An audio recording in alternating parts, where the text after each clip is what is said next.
Hello guys, hope you're well. Today bringing you another Malay build order. This one's going to be for a Scout Rush, which is really fast in terms of it's the equivalent of a 18 pop Mongol Scout Rush or Lithuanian Scout Rush. So one of the faster Scout Rushes that you can do in the game.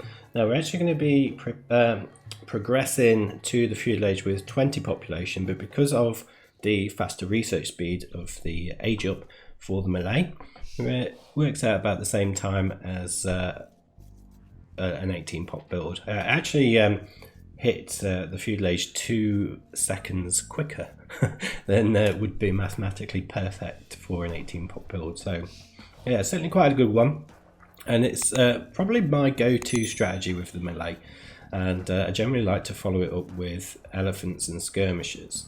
So usual start for a scout build: 6 on sheep, 3 over to wood, etc.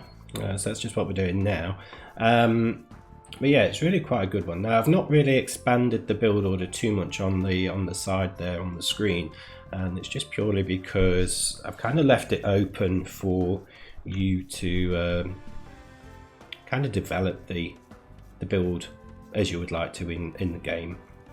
So you may decide that you want to go for scouts with skirmishers, or you may want to go for scouts into archers or something else. So I've kind of left it a little bit open.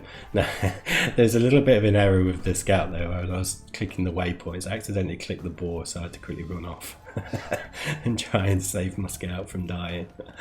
Oh dear. But added a little bit of fun to the recording anyway. So yeah, next village is coming out just to get the first boar in. And then the next village is going to come out, make a house, and then go to berries. And then we're going to send 3 more over to berries as well. So yeah, as I say, this is pretty much my preferred strategy with the Malay. Just because I suppose I'm more of a cavalry player than I am archers.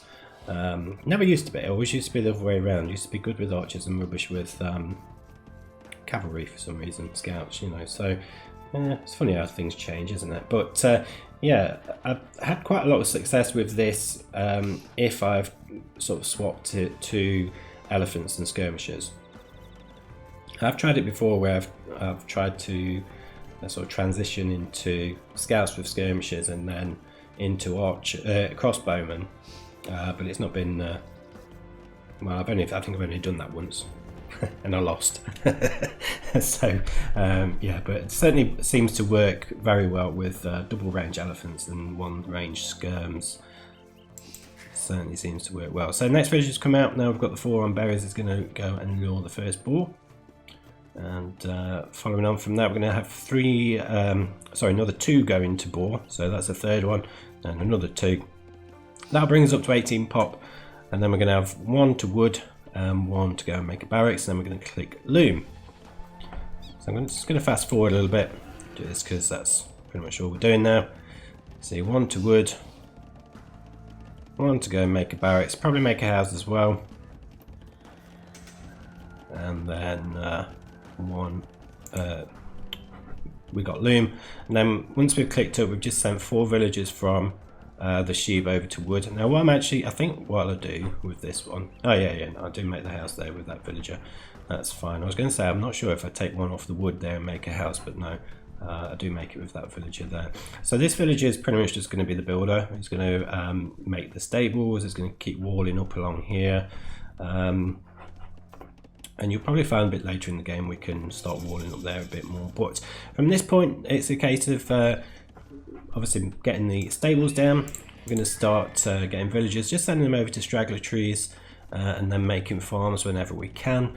We've got double bit axe coming in now as well, and in terms of horse collar, it's just a case of getting it when you can afford it. I think for now it's going to be a case of just trying to get a bit of a food economy down with the farms as best as we can, and then yeah, just going for the scout rush really.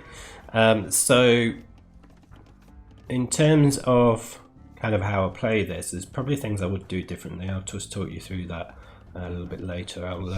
Things I'd do differently if I was in a multiplayer game, but this was just a fun little thing just to showcase the build. yeah, certainly the things I would do differently if I was in this situation in a multiplayer game. As you see, we kind of do run out of wood a little bit. It's not really affecting anything. We're still able to keep making farms, but it's just you know, we've obviously not got enough wood to instantly make those farms there. As you can see, scouts are on the way. We've scouted the enemy base. We're adding more farms. Now, if you feel as though this one's a little bit too tight of a build, and perhaps you want to make sure you can get those farms down a little bit sooner, you could probably add an extra villager in the Dark Age to wood. So instead of just doing one, do two, and you'll still be doing the Scout Rushes effectively as you know, a 19 population build. So still pretty quick. Still quicker than a lot of other ones, but as you can see, the food eco is starting to develop quite well now. Still maintaining villager production. I've got the scouts there. I was a bit rubbish in controlling those, but they are going to go in on the attack in a minute. And again, just keep making villagers. And yeah, so it's up to you really. If you want to do a 21 pop or 20, I think it does work okay with 20 pop. Certainly seem to have a bit more success, but yeah, it might just be a little bit smoother if you did a 21 pop, you know, just from that sort of transition into farms, and also just making life a little bit easier with walling up perhaps. So we did have a few villages on the straggler trees still. We've not quite got them onto farms yet. What I did is just get 4 of them together and send them over to wood to get that second lumber camp down. So at this point, this is where I'm probably saying I would do things a little bit differently to what I have, because I actually, when I get enough wood, I decide to make the blacksmith.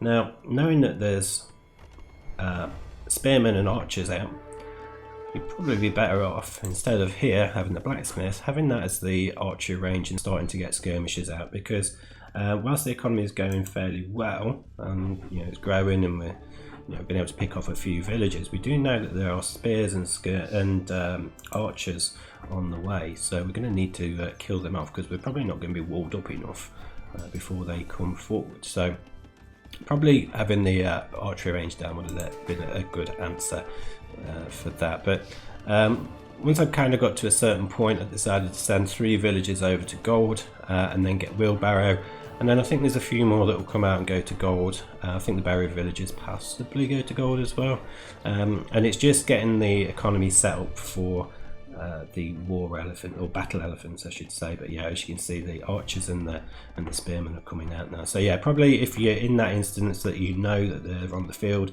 just get the archery range down. Kind of having to rush, getting some walls up. There is a hole around here somewhere. The enemy did manage to come in, and I'm not sure why or how, but that is it for this build order, guys. So if you did enjoy it, then do hit the like button, and do consider subscribing if you want to learn more AOE2 build orders and things like that, because we do have over 50, we're probably pushing 60 different build orders now on the channel, quite a few generic and civ specific ones, so do subscribe so you don't miss out for any further ones, and that's it. I'll see you on the next one.